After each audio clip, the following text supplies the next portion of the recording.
It is necessary for a good man to understand, believe, and act out that it is better to suffer evil than to commit it. This is why Socrates is the ideal philosopher. He is not wholly concerned with pleasure or suffering in the here and now. He is instead oriented towards the balance of good and evil in the full scope of time. A good man cannot be harmed, because the only way to truly be harmed is to commit evil. We can suffer physically in life, it is inevitable, but to suffer psychologically, spiritually, is a different degree of pain. When we commit evil, it is our souls that are harmed, and thus, good man cannot be harmed.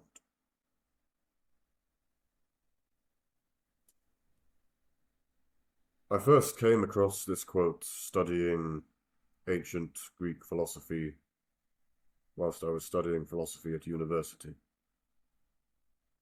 I was particularly fortunate to have a lecturer who was a traditionalist, who understood that philosophy had no place in a man's life unless it had some practical application in everyday life. He had a bust of Socrates in his office, and we had many long and enjoyable conversations.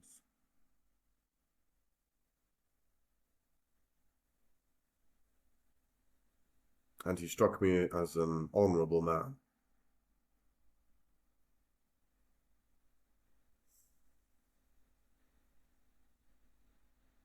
And, out of all of the many quotes I have come across during my studies, this has been one which, although unfortunately has been forgotten at times, it's one that stuck, and one that is often returned to. Now, another mentor of mine taught me that the purpose of life is to prepare for death. What does he mean by this? Well, at the moment of death, there will be an attempt to deceive us. And during our life, there are many attempts to deceive us. During these attempts, we can learn not to be deceived. It is part of the development of a permanent personality, or a permanent I.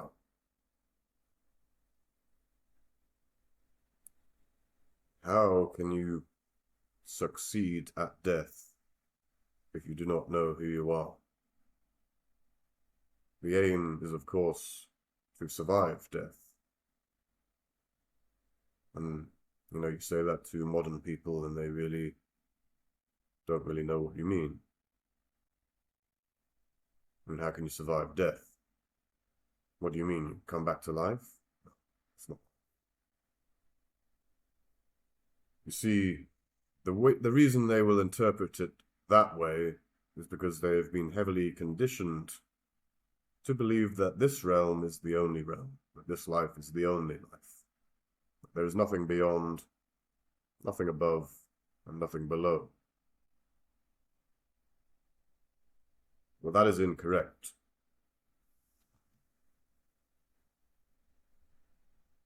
That is part of the deception at hand. We can be conditioned to believe that, or we can do the work, the inner work, which will allow us to know ourselves well enough that we cannot be deceived.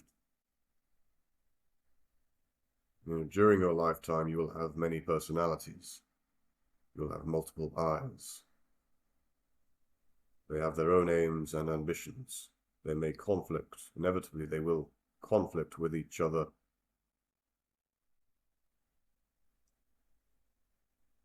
The aim is to develop a master of yourself, a master who will keep all of the other personalities in check. This idea is found in teachings of Peterson, and I was taught it again in a different format under a different mentor.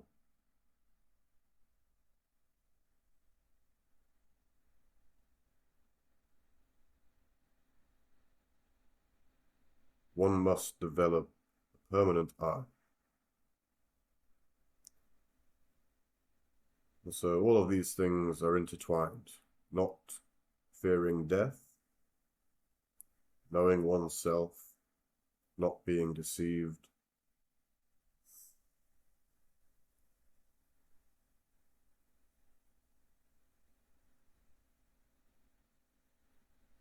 and do not misunderstand me when I say that it is better to suffer evil than it is to commit it. I am not saying that it is good to suffer evil. It is very much important, especially for men, that they develop themselves to such an extent that they are strong enough not to suffer evil at the hands of other people. It is not a benevolent act to be weak and to be an easy target. In doing so, you allow evil to manifest in this realm.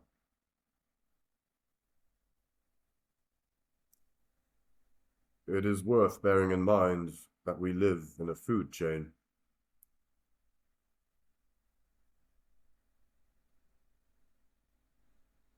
Everything is competing.